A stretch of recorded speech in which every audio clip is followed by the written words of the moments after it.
বাসায় যখন মালামাল ঢোকান, ব্যানগাড়ি দিয়ে ঢোকান, একটা নতুন সংসারে ব্যানগাড়ি দিয়ে মালামাল ঢোকান, অল্প অল্প অল্প করে ঢোকান। একটা বাসা ভাড়া পাল্টাইলে নতুন একটা ব্যানগাড়ি দিলেই হয়ে যায়, ছোট পিকআপ হলেই হয়ে যায়। কিন্তু কয়েক বছর যাওয়ার পর, 10-15 বছর, 5-10 বছর যাওয়ার পর ওই বাসাটা পাল্টাইতে গেলেই ট্রাকে ওঠলায় না। তাহলে নিজের অজান্তেই ঘরের মধ্যে এত কিছু কখন জমা হয়ে গেল আপনি বলতেই পারেন না। ঠিক নামাজ যখন প্রতিনিয়ত কাজা করতেছেন, নিজের অজান্তেই এত পরিমাণে নামাজ পিছনে কাজা হয়ে যাবে আপনি বলতেই পারবেন না। নামাজ পরিশুদ্ধ হওয়ার জন্য কিছু জিনিস যত্ন সহকারে আদায় করতে হয়। এক নম্বর শরীর পবিত্র হতে হয়। ওযু না থাকলে ওযু করতে হয়, গোসল ফরজ হলে গোসল করতে হয়, ওযু ফরজ হলে ওযু না থাকলে ওযু করতে হয়। আল্লাহ তাআলা সূরাতুল মাঈদার 6 নম্বর আয়াতে বলেন, ইয়া আইয়ুহাল্লাযীনা আমানু ইযা কুমতুম ইলাস সালাহ ফাগসিলু ওয়ুজুহাকুম ওয়া আইদিয়াকুম ইলাল মারাফিকি ওয়ামসাহু বিরুউসিকুম ওয়া আরজুলাকুম ইলাল কা'বাইন। আল্লাহ বলেন, ইয়া আইয়ুহাল্লাযীনা আমানু, হে ঈমানদারেরা, ইযা কুমতুম ইলাস সালাহ, যখন তোমরা নামাজের জন্য দাঁড়াইবা, নামাজের জন্য উঠবা, ফাগসিলু ওয়ুজুহাকুম, তোমরা তোমাদের চেহারা ধৌত করবা, হাতগুলো এই পর্যন্ত ধৌত করবা, মাথা মাসাহ করবা, দুই পা টাকনু পর্যন্ত ধৌত করবা, মানে ওযু করে নিবা। মুহতারাম হাজিরিন, আল্লাহ তাআলা এখানে বিফর সালাহ, নামাজের আগে ওযু করার কথা বললেন। সহিহ বুখারীর 6954 নম্বর হাদিসের মধ্যে আল্লাহর হাবিব সাল্লাল্লাহু আলাইহি ওয়াসাল্লাম ফরমান, লা ইকবালুল্লাহু সালাতা আহাদিকুম ইযা আহদাথা হাত্তা ইয়াতাওয়াদ্দা। আল্লাহর নবী বলেন, কেউ যখন ওযু না থাকবে, অপবিত্র থাকবে, ওযু করার আগে তার নামাজ হবে না। মুহতারাম হাজিরিন, আমাদেরকে ওযু করতে হবে। ওযুর ফরজ এবং সুন্নাহ সবগুলোকে যথাযথ যত্নের সাথে করে, সবগুলোকে একদম যত্নের সাথে পূর্ণাঙ্গ আদায় করে। ওযু করলাম কোন রকম, হাত ভিজলো, পা ভিজলো না, কোনোই ভিজলো না, তাহলে ওই ওযু দিয়ে নামাজ হবে না। যদি কোনো একটা অংশ বাকি থাকে ভিজা, যতটুকু ফরজ, পূর্ণ মুখ, কোনোই পর্যন্ত হাত, মাথার 4 ভাগের 1 ভাগ আর 2 পায়ের টাকনু সহ এর কোনো অংশ যদি একটু বাকি থাকে ধৌত করার, তাহলে নামাজ হবে না। আর যদি গোসল ফরজ হয় তাহলে গোসল করতে হবে। সূরাতুল মাঈদার 6 নম্বর আয়াতে আল্লাহ বলেন, ওয়া ইন কুনতুম জুনুবান ফাত্তাহহারু, যদি গোসল ফরজ হয় গোসল করে নাও। তাহলে গোসলের ফরজ হলে ফরজ গোসল করতে হবে, গোসলের ফরজটা পূর্ণাঙ্গ আদায় করে করতে হবে। শুধুমাত্র পানি ঢালাই কি গোসলের ফরজ? গোসলের ফরজ আছে 3টা। কুলি করা, নাকে পানি দেয়া, সমস্ত শরীর ধৌত করা। যতই ডলে সাবান দিয়ে, শ্যাম্পু দিয়ে, আরো কিছু দিয়েও যদি ধৌত করেন, যদি কুলি না করেন, তাহলে নামাজ হবে। মজা করে একজন বলেছিল যে গোসলের ফরজ কয়টা? তো সে বলতেছে 3টা। বলো তো কি কি? কয় সাবান, লুঙ্গি, গামছা। তো এই কি গোসলের ফরজ? তো গোসলের ফরজ 3টা, ঠিক আছে, উল্টা বললে তো হবে না। গোসলের ফরজ কুলি করা, নাকে পানি দেয়া, পূর্ণ শরীর ধৌত করা, তরতিব ধারাবাহিক করতে হবে, এটা ফরজ না। এই 3টা পূর্ণাঙ্গ আদায় হতে হবে। কেউ গোসল করলো, পূর্ণ শরীর ধৌত করলো, কিন্তু কুলি করে নাই, নাকে পানি দিচ্ছে, নাকে পানি ঢুকে গেছে, সে তারপরে গিয়ে নামাজ পড়ছে, নামাজ হবে না। তারপরে গিয়ে কুলি করছে, কুলি করে পরবর্তী যে নামাজ পড়বে সেটা হয়ে যাবে, কারণ কুলি যেটা বাকি ছিল সেটা হয়ে গেছে, সেটা আদায় হয়ে গেছে। এজন্য আমাদের ইফতার গোসল মাসালাটা আমাদের উস্তাদ এইভাবে বলেছিলেন, ধরো তুমি গোসল করেছো, ফরজ গোসল, তোমার কুলি করা বাকি আছে, তুমি নামাজ পড়েছো, কুলি ছাড়াই নামাজ পড়েছো যেটা, সেটা নামাজ হয় নাই, কিন্তু তার পরিবর্তে খানা খাওয়া হয়েছে, খানার মধ্যে পানি মুখে গেছে না, এতে করে কুলির ফরজ আদায় হয়ে গেছে। খানা খাওয়ার পরে যে নামাজটা পড়া হয়েছে সেটা আদায় হয়ে গেছে। এই কথাগুলো এই জন্যই বলতেছি, কারণ এই 3টা ফরজ যেন আমাদের জানা থাকে। কোনো একটা বিষয় ছুটে গেলে আমাদের কোনো আমলই তো আদায় হচ্ছে না। এক নাম্বার শরীর পবিত্র করা, দুই নাম্বার নামাজ শুদ্ধ হওয়ার জন্য কাপড় পবিত্র হওয়াটা জরুরি, কাপড় পবিত্র করা। সূরাতুল মুদ্দাসসিরের 4 নম্বর আয়াতে আল্লাহ বলেন ওয়াসিয়াবাকা ফাতাহহির। হ্যাঁ, আপনি আপনার কাপড় পবিত্র করেন, কাপড় পবিত্র করেন। যে কাপড়টা পরে আপনি নামাজ পড়তেছেন, যে কাপড়ের উপরে নামাজ পড়তেছেন, এই কাপড়টা পবিত্র হওয়াটা জরুরি। সহিহ বুখারী 227 নম্বর হাদিসের মধ্যে আল্লাহর হাবিব সাল্লাল্লাহু আলাইহি ওয়াসাল্লামের কাছে এক মহিলা জিজ্ঞাসা করেছিল, ইয়া রাসূলুল্লাহ, কাপড় নামাজের আগে কাপড় পবিত্র করতে হয় কিনা? নবীজি সাল্লাল্লাহু আলাইহি ওয়াসাল্লাম বলেছিলেন, যদি তুমি কাপড় অপবিত্র থাকে, মহিলাদের মিন্সের যে কাপড় থাকে ওগুলো থেকে পবিত্র হতে হয়। রাসূল করিম সাল্লাল্লাহু আলাইহি ওয়াসাল্লাম বিধান দিয়ে দিলেন। দুই নাম্বার, নামাজের আগে কাপড় পবিত্র হতে হয়।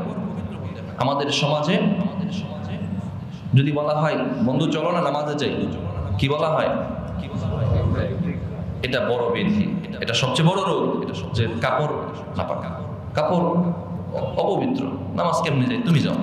এটা আমাদের বন্ধুদের মাঝে, যুব সমাজের মাঝে এই রোগ আছে।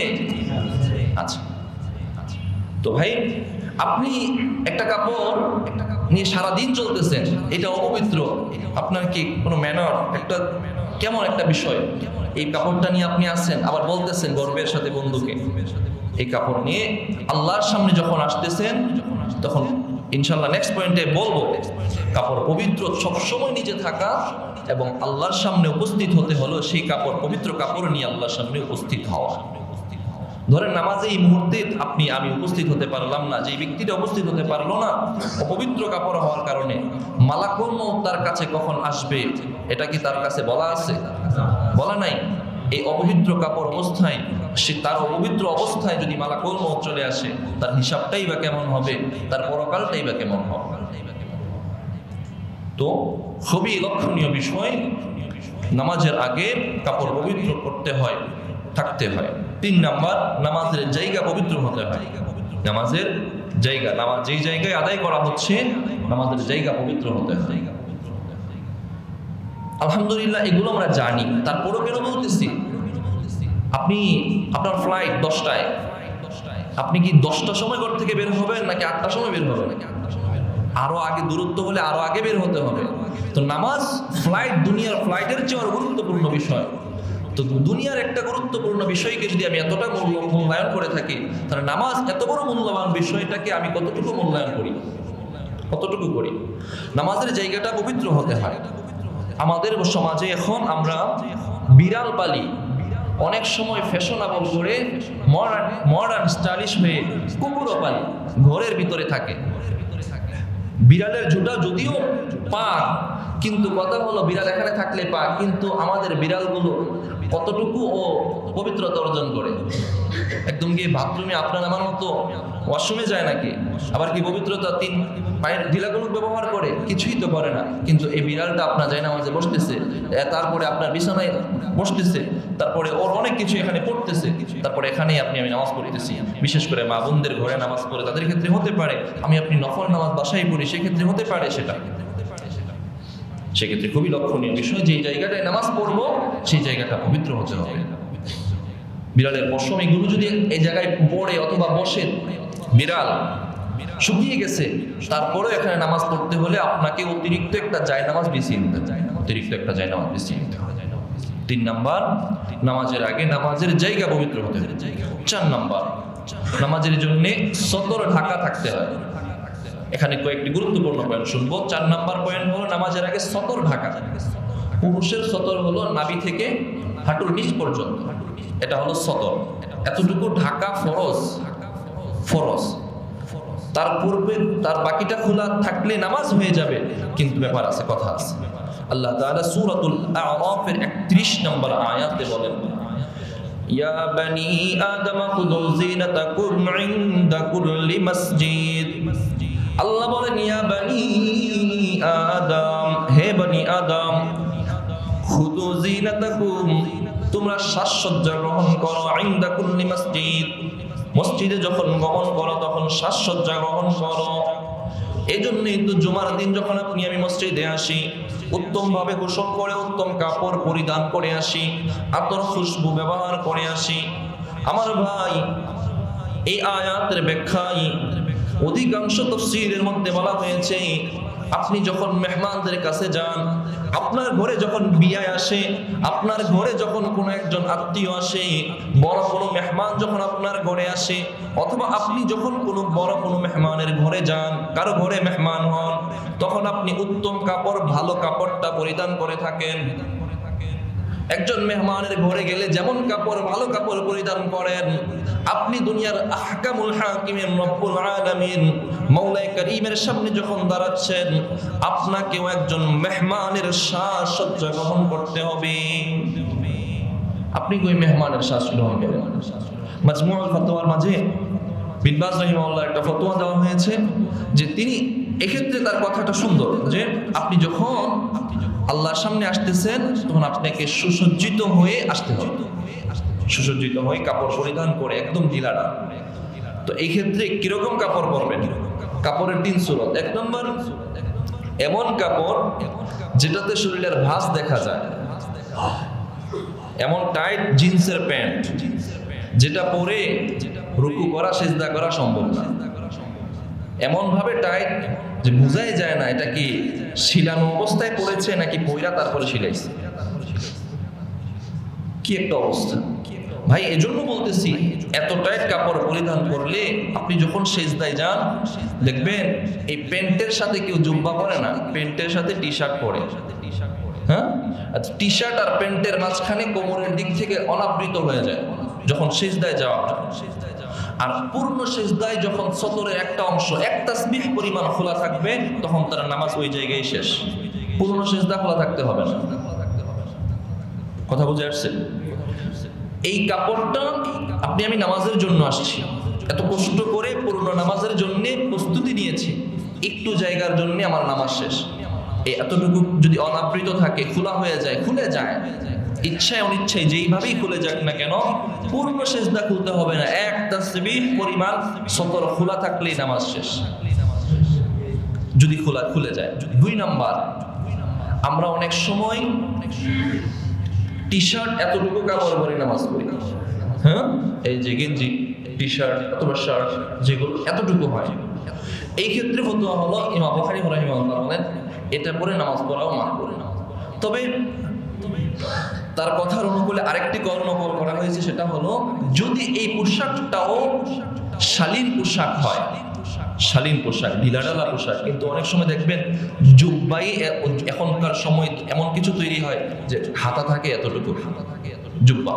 হ্যাঁ, শালীন পোশাক যদি হয় এতটুকু, হাতের কোণের উপরেই যদি চলে যায়, তারপরে সেটা মাকরুহ হবে না। যদি এটা শালীন পোশাক হয়, মেহমানদের কাছে আমরা এই পোশাক পরে যেতে পারি, শালীন পোশাক যদি হয় তাহলে মাকরুহ হবে না। অন্যথায় একদম টাইট ফিট এমন পোশাক, যে পোশাকের মাঝে লোগো আছে, ওইগুলো তো অন্য সমস্ত কারণে হারাম হয়ে যাবে। আমি বলেছি অন্য কোনো দিন যে পোশাকটার পিছনে লেখা থাকে, অথবা সামনে মানুষের আকৃতি থাকে, অথবা কোনো পশু পাখি এগুলো লোগো থাকে, ছবি থাকে, এই পোশাক পরে আপনার নামাজ হবে না। যদি ছবি থাকে, অথবা মদ, অ্যালকোহল অথবা হারাম কিছুর অ্যাডভার্টাইজ থাকে, আর যদি শুধু লেখা আছে, সেই ক্ষেত্রে তো আপনার নামাজ হয়ে যাবে, কিন্তু আপনার পিছনে যারা নামাজ পড়তেছে তাদের নামাজ ক্ষতি হবে। কারণ আপনার সামনে যেই ব্যক্তিটা নামাজ পড়তেছে তার শরীরে একটা লেখা আছে, ধরেন বাংলাদেশ লেখা, কয়জনে এটা না পড়ে বসে থাকবেন? হ্যাঁ, একদম এমনও আছে ভেঙে ভেঙে পড়বেন, BANGLADASH, ভেঙে ভেঙেও পড়ে। তো এই ক্ষেত্রে হবে কি, যদি আপনি মনে মনে পড়ছেন, জিহ্বাও নড়ে নাই, আওয়াজও হয় নাই, নামাজ হয়ে যাবে। কিন্তু আস্তে আস্তে পড়ছেন, কিন্তু আওয়াজ হয় নাই, কিন্তু পড়ছেন, শুধু বুঝে গেছেন নামাজ হবে, কিন্তু পড়েছেন কিন্তু আওয়াজ হয় না, তাহলে মাকরুহ হবে। আর যদি পড়েছেন নামাজে যেভাবে তেলাওয়াত করেন, এইভাবে যদি পড়ে ফেলেন, তাহলে নামাজ শেষ। তাহলে আপনি এক অপরজনের নামাজ ভেঙে যাওয়ার কারণ আপনি হলেন, যেগুলোতে লেখা থাকে। হ্যাঁ, তো সতর্ক থাকতে হবে যে সতর ঢাকার ক্ষেত্রে সতর তো ফরজ পরিমাণ ঢাকা থাকতেই হবে, বাকি আওলা যেটা উত্তম সেটা হলো শালীন পোশাক, মাধুর্যপূর্ণ পোশাক পরিধান করে নামাজ পড়া। 4 নম্বর গেল। 5 নম্বর, কিবলামুখী হয়ে নামাজ পড়া। নামাজ পড়তে হলে কিবলামুখী হইতে হয়, কিবলামুখী হতে হয় না? পূর্ব দিকে নামাজ হবে, পশ্চিম দিকে হবে। নামাজ পড়া কি পশ্চিম দিকে ফিরা ফরজ না কিবলা দিকে ফিরা ফরজ? কিবলার দিকে ফিরা ফরজ। হ্যাঁ, আমাদের দেশ থেকে কাবা হলো পশ্চিম দক্ষিণে, হ্যাঁ, এই জন্য আমরা পশ্চিম দিকে ফিরি। আর যেই দিক থেকে আবার কাবা হবে পশ্চিম দিকে, তারা পূর্ব দিকে ফিরবে। হ্যাঁ, যে দিক থেকে কাবা দক্ষিণ দিকে, তারা উত্তর দিকে ফিরবে। মদিনা থেকে কাবা উত্তর দিকে, তাই তারা দক্ষিণ দিকে ফিরে, ঠিক না? তো কিবলা দিকে ফিরা ফরজ। রাসূল করিম সাল্লাল্লাহু আলাইহি ওয়াসাল্লামের দিলে একটা তামান্না চলতেছিল, আল্লাহ আপনি আমার কিবলাটা বাইতুল মাকদিস থেকে কাবার দিকে ফিরিয়ে দেন। হ্যাঁ, কাবার দিকে ফিরিয়ে দেন। রাসূল করিম সাল্লাল্লাহু আলাইহি ওয়াসাল্লাম মদিনায় যাওয়ার পরেও যতদিন পর্যন্ত মক্কায় ছিলেন, মক্কা থেকে কাবা এবং বাইতুল মাকদিস দুইটাকেই সামনে রেখে নামাজ পড়তেন। মানে এমন দিকে ফিরতেন যেদিকে কাবাও সামনে পড়ে, বাইতুল মাকদিসও সামনে থাকে, দুইটাই সামনে থাকে, এমন ভাবে পড়তেন। যখনই মদিনায় চলে গেলেন, মদিনা থেকে বাইতুল মাকদিস হলো উত্তর দিকে, বাইতুল্লাহ হলো দক্ষিণ দিকে। এখন কি করি? ফিরতে হবে তো দক্ষিণ দিকে। এখন রাসূলের মন জিসিমটা তো কাবার দক্ষিণ দিকেই ফিরা থাকে, কিন্তু মনটা চায় আল্লাহ একটু যদি কাবাটা আল্লাহ বলে আমি তো দেখতেছি আপনার মনে কি চায়, আপনার মন চাচ্ছে কাবাটা কিবলার দিকে, কিবলাটা কাবার দিকে হয়ে যায়। এই জন্য ঠিক আছে, ফাওয়াজলি ওয়াজহাকা শাতরাল মসজিদিল হারাম, বিধান জারি হয়ে গেল, ঠিক আছে আজকে থেকে আপনি বাইতুল মাকদিস না বাইতুল্লাহর দিকে চেহারা ফিরান। এই জন্যই মদিনার মধ্যে একটা মসজিদ আছে, মসজিদে কিবলাতাইন। আসরের মতান্তর আছে, আসরের নামাজের সময় 2 রাকাত পড়ার পরে অপর 2 রাকাতের মাঝে কিবলাটা পরিবর্তন হয়ে গেছে, তারা চেহারা ফিরিয়ে দিয়েছে নামাজের মাঝে। তো কিবলামুখী হওয়া। 6 নাম্বার, সময় মতো নামাজ পড়া। সময় মতো নামাজ পড়া নামাজের আগে এটাও জরুরি। এখন কোন সময় কোন টাইমে নামাজ পড়তেছি এটা ফরজ। আল্লাহ বলেন ইন্নাস সালাতা কানাত আলাল মুমিনিনা কিতাবাম মাওকুতা, সময় নির্ধারণ করে দেওয়া হয়েছে। ফজরের সময় ফজর, তারপরে জোহরের সময় জোহর, আসরের সময় আসর, মাগরিবের সময় মাগরিব। তো আমি সময়ের যদি অবহেলা করি তাহলে আমি গুনাহগার হব, আমার নামাজ ছুটে যাচ্ছে। আমি ওই দিন বলেছিলাম এইভাবে ছুটতে ছুটতে আমার কতগুলো নামাজ আমার জন্য কাজা হয়ে যাচ্ছে। সময়ের অবহেলার কারণে আমাদের নামাজ ছুটে যায়। এই জন্যই তো বিধান সময়ের এত গুরুত্ব দেওয়া হয়েছে। যদি তুমি এমন কোনো যানবাহনে থাকো যেই যানবাহনটা এই মুহূর্তে ওয়াক্তের মধ্যে তোমাকে পৌঁছে দিবে না, তুমি নামাজ শেষ করতে পারবা না ওখানে গিয়ে, তাহলে এখানে নামাজটা পড়ে নাও একবার। যদি কিবলা ভিন্ন হয়, দাঁড়িয়ে নামাজ না পড়তেও পারো, বসে নামাজ পড়ে ফেলো। হ্যাঁ, একটা মিসলি নামাজ এখানে পড়ে ফেলো, তারপরে বাসায় গিয়ে পুরো নামাজটা আবার পড়ো। হ্যাঁ, যদি লঞ্চে আসো, দাঁড়াইতে পারতেছো না, একদম কঠিন হালত, ডুলে যাচ্ছে নৌকা, নদীতে আসো, তারপরও নামাজ পড়ে নাও।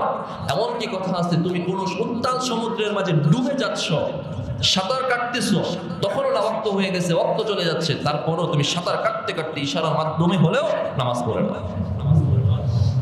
আর আমি আপনি বাসায় বসে আছি কোনো কারণ ছাড়াই সময়ের অবহেলা করে নামাজ ছেড়ে দিচ্ছি। প্রিয় ভাইরা, নামাজের সময়ের প্রতি যত্নবান হব। যখন সময়ের প্রতি যত্নবান হব তখন আমার নামাজ সুন্দর হবে। আর যদি সময়ের প্রতি যত্নবান না হই, এই কোনো রকম পড়লাম, আসলাম দৌড় দিলে, আমি তো মসজিদের পাশে একামত দিলে তারপর বাসা থেকে বের হবো, তারপরে আসবো কোনো রকম, তাহলে আপনার অনেক নামাজ ছুটে যাবে। দেখবেন এইভাবে ছুটতে ছুটতে জীবনের 40তম বছরে গিয়ে দেখবেন, 60তম বছরে গিয়ে দেখবেন পিছনে অসংখ্য নামাজ কাজা হয়ে আছে। কত নামাজ কাজা হয়েছে হিসাব পাবেন না, হিসাব পাবেন না, হিসাব পাবেন না, হিসাব করতেও পারবেন না। যারা নতুন সংসার করেন বা শুরু করেছেন বা করতে করতে আজকে একটা পর্যায়ে এসেছেন, বাসায় যখন মালামাল ঢোকান, ব্যানগাড়ি দিয়ে ঢোকান, একটা নতুন সংসারে ব্যানগাড়ি দিয়ে মালামাল ঢোকান, অল্প অল্প অল্প করে ঢোকান। একটা বাসা ভাড়া পাল্টাইলে নতুন একটা ব্যানগাড়ি দিলেই হয়ে যায়, ছোট বেকআপ হলেই হয়ে যায়। কিন্তু কয়েক বছর যাওয়ার পর, 10-15 বছর, 5-10 বছর যাওয়ার পর ওই বাসাটা পাল্টাইতে গেলেই ট্রাকে পলায় না। তাহলে নিজের অজান্তেই ঘরের মধ্যে এত কিছু কখন জমা হয়ে গেল আপনি বলতেই পারেন না। ঠিক নামাজ যখন প্রতিনিয়ত কাজা করতেছেন, প্রতিনিয়ত কাজা করতেছেন, নিজের অজান্তেই এত পরিমাণে নামাজ পিছনে কাজা হয়ে যাবে আপনি বলতেই পারবেন না, আমি বলতেই পারবো না। ভাইয়েরা, সময়ের প্রতি যত্নবান হবো, আমাদের যেন নামাজ ছুটে না যায়, যেগুলো ছুটে গিয়েছে আমরা যেন কাজা করে নিতে পারি। আল্লাহ তাওফিক দান করেন।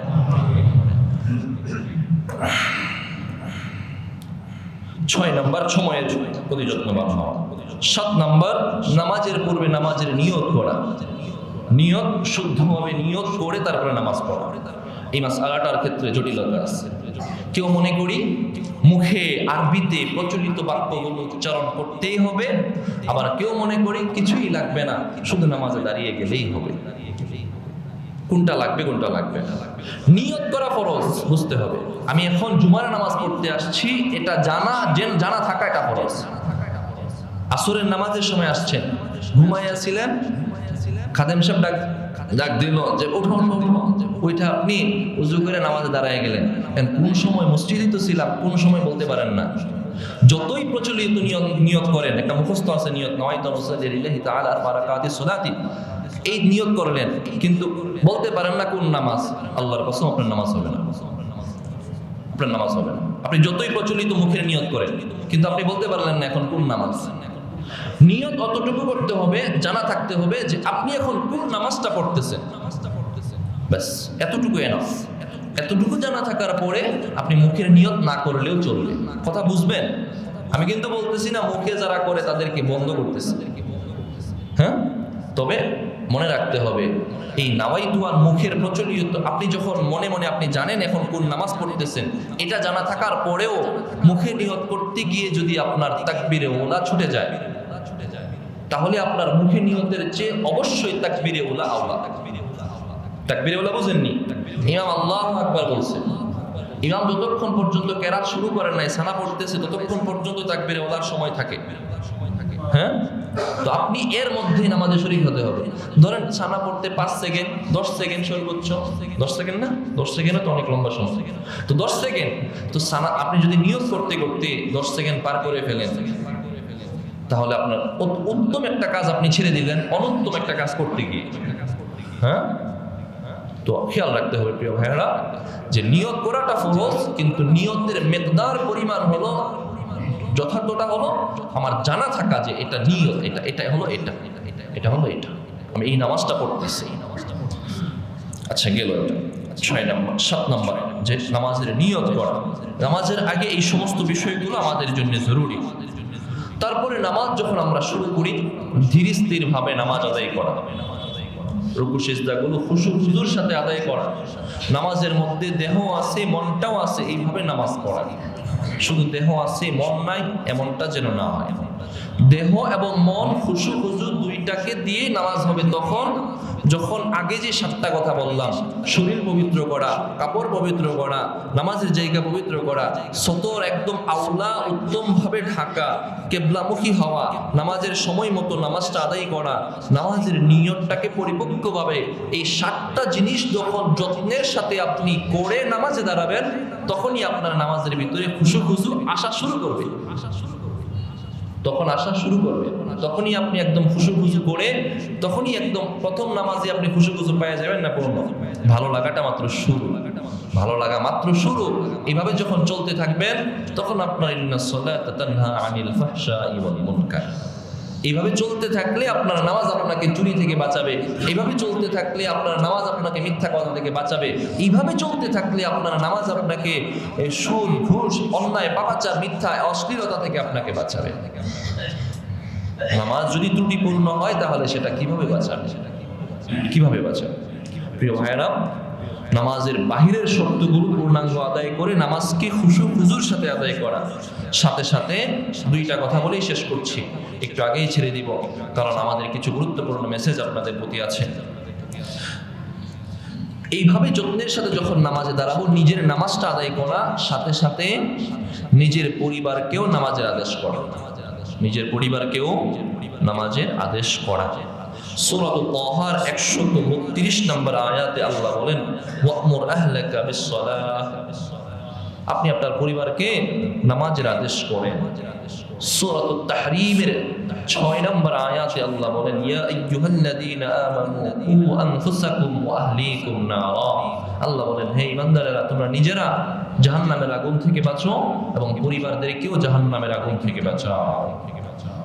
ওয়া'মুর আহলাকা বিস-সালাহ, নামাজের আদেশ পরিবারকে করো, পরিবার নামাজ পড়ে না, আমার কোনো খবর নেই। আমার সন্তান নামাজ পড়ে না, আমার কোনো খবর নেই। আমার সন্তান সারা রাত করে মোবাইল টিপেছে, শেষ রাতে ঘুমাইছে, কোনো খবর নেই। আমি তো ফজরের নামাজটা ঠিকই পড়লাম, আমার সন্তান পড়লো না। কিয়ামতের দিন এই সন্তান যখন নামাজের কারণে জাহান্নামী হবে, অবশ্যই সে জাহান্নামে যাওয়ার আগে নিজের এই বাবাকে নিয়ে জাহান্নামে যাবে, বাবাকে নিয়ে জাহান্নামে যাবে। সন্তান পরীক্ষায় পড়তে হবে, এজন্য তাকে রাত 1টা 2টা ভর্তি পড়িয়েছেন, সকাল 7টায় পরীক্ষার জন্য বের হতে হবে, 1টা পর্যন্ত পড়ে ঘুমাইছে। মা যখন সন্তানকে পরীক্ষার জন্য ডাক দেয়, বাবা বলে ডাক দিও না, গতকালকে সকালে পরীক্ষা, ওর তো পরীক্ষা। এই এখন মাত্র 1টায় ঘুমাইছে, 2টায় ঘুমাইছে, এখন ডাকলে পরীক্ষায় খারাপ হবে, মাথা ব্যথা করবে, ডাক দিও না। ওর দুনিয়ার পরীক্ষাটা বড় হয়ে গেল, নামাজটাই ছোট করে দিলাম আমরা, দুনিয়াটাই বড় করে দেখলাম। আল্লাহ তাআলা তো আমার দুনিয়ার জন্য 24টা ঘন্টা দিলেন, 24 ঘন্টায় দুনিয়া দিলেন, 24 ঘন্টায় দুনিয়া দিলেন। অল্প কয়েক ঘন্টা, 2টা ঘন্টা না নামাজের জন্য চাইলেন? 5 ওয়াক্ত নামাজের জন্য 2টা ঘন্টা না আমি আল্লাহ চাইলাম যে 2 ঘন্টা আমি আমার আল্লাহকে দাও, বাকি 22 ঘন্টা তুমি দুনিয়ার পিছনেই লেগে থেকো, বাধা নাই, হালাল ভাবে দুনিয়ার পিছনে পড়ে থেকো, বাধা নাই, কোনো বাধা নাই, কোনো বাধা নাই, শুধুমাত্র 2টা ঘন্টা আমি আল্লাহর দিব। আর আমার এখন 2টা ঘন্টাই সময় নেই, সব সময় আছে, 2টা ঘন্টাই সময় আছে। প্রিয় ভাইরা, নিজে নামাজ পড়বো, পরিবারকেও নামাজের জন্য আদেশ করব, সাথে সাথে পরিবারের সাথে সমাজ, রাষ্ট্র, সমাজে আমার আশেপাশে প্রতিবেশীরাও যেন নামাজি হয়, সে দাওয়াত দিব, সেই দাওয়াত দিব। শেষ কথায় শেষ করছি, সূরাতুল ফুসসিলাত এর 33 নম্বর আয়াতে আল্লাহ বলেন, ওমান আহসানু কাওলাম মিম্মান দাআ ইলাল্লাহ ওয়া আমিলা সালিহা। তার চেয়ে ভালো ব্যক্তি আর কে হতে পারে, তার কথার চেয়ে ভালো কথা আর কার কথা হতে পারে, যে নিজে আমলে সালেহ করে নামাজ পড়ে, যে নিজে নামাজ পড়ে এবং অপরকে নামাজের দাওয়াত দেয়। এই জন্য ওই দিন আমি বলেছিলাম, কোন একটা কাজ যখন নিজে করবেন, অপরকে দাওয়াত দিবেন, হ্যাঁ দাওয়াত দিবেন, আমাকেও দাওয়াত দিবেন যে হুজুর চলেন নামাজ পড়ে আসি। হ্যাঁ, আমি নামাজ পড়াই, তাতে কি হয়েছে? নামাজ আমার দ্বারা হয়ে যায়, তাতে কি হয়েছে? আমাকেও যদি দাওয়াত দেন, তাতেও আপনার সওয়াব হবে। আমি নামাজ পড়ে যা সওয়াব পাই, আপনি আমাকে দাওয়াত দেওয়ার কারণে আল্লাহ তাআলা সমান সওয়াব দান করবেন। তাহলে সবাইকে দাওয়াত দিবেন। একজন ব্যক্তি মসজিদে আসতেছে, তাকেও দাওয়াত, চলে নামাজে যাই, হাত চলে, যাকে দেখা হয় সামনে তাকেই দাওয়াত দিবেন। এই একটা ব্যাপার আমাদের মাঝে যদি হয়ে যায়, যাকে দেখি তাকেই ভালো কাজের দাওয়াত দেয়া, তাহলে আমরা শ্রেষ্ঠ উম্মত হতে পারব, তাহলেই আমাদের সমাজটা সুন্দর হবে, সমাজটা সুন্দর হবে, আমরা সবাই এক এবং ন্যাক হয়ে বসবাস করতে পারবো। প্রিয় ভাইয়েরা, যে কথাগুলো বলা হলো, আমরা যেন নামাজের আগের যে কাজগুলো এবং আমাদের পরিবার, আমাদের সন্তান, স্ত্রী, সন্তান, পরিবার এবং সমাজ, রাষ্ট্র, সব জায়গায় যেন আকিমিস সালাহ, নামাজ কায়েম হয়, আমরা যেন সেই মেহনতটুকুই করতে পারি, আমরা যেন পাক্কা নামাজি হতে পারি। আল্লাহ তৌফিক দান করেন, বলেন আমিন।